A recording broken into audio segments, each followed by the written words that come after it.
Hey, hello, you're stuck in traffic with Wolf Kvorlik. A couple minute riff on IT and IT security. Today looking at the problem we're having with imaging systems with pre-shared keys. So, you probably know the problem. I ran into it many years ago. You image a computer, you join it to the domain. You're like, yeah, it worked, good. Take the same image and join the next computer to the domain, and it works. Now your first one doesn't work. You take the third one and you join it to the domain, now the other two don't work. You're like, what the heck? And it pretty quickly dawns you, oh, wait a minute. I'm copying over the same shared key and the same security identifier, and therefore Active Directory doesn't know which one of these is real. Right? Imaging without changing that sensitive data causes all sorts of problems. So tip for you, don't do that, and be aware that this is causing a major issue among embedded devices, specifically with encryption keys. New survey that just came out shows over 4 million devices all have these shared private keys. What happens is someone's going to build an IoT device. Awesome. They take the off-the-shelf developer kit and don't change the keys and load on their software. Someone's going to manufacture a whole bunch of broadband routers. Awesome. It's much easier just to create an image and push that image out to all the devices. So now our routers have the same pre-shared key, private and public. All our IoT devices now have the same key, public and private.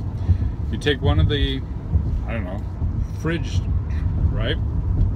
Take it apart, pull out that key, got your private key, and you know, with private key, that means you can intercept and decrypt the public key encrypted information. So you got that private key, and then you go to the Fridge Maker X 10,000 series, and you find out that all of them have the same key, and now all of them are exposed. This is a major problem. Like I said, 4 million devices in this new survey. So what can you do? Well, if you're building something, keep in mind, change the keys. Create unique identifiers for each device. There's a reason it's a security key. There's a reason that it's meant to identify, right? Not just do the encryption. And by not changing it, we're actually circumventing that process. Second thing is, if you're ingesting this equipment, change the keys when you get them.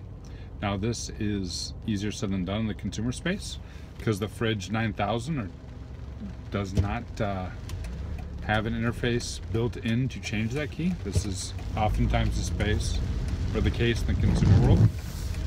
But in the corporate world, it's a little bit different. And bottom line is, just check for it. If you can, do it.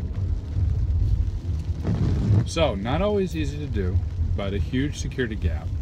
Security gap that's now affecting millions of devices.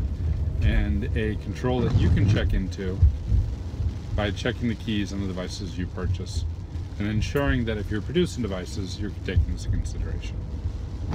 That's it. Have a good one.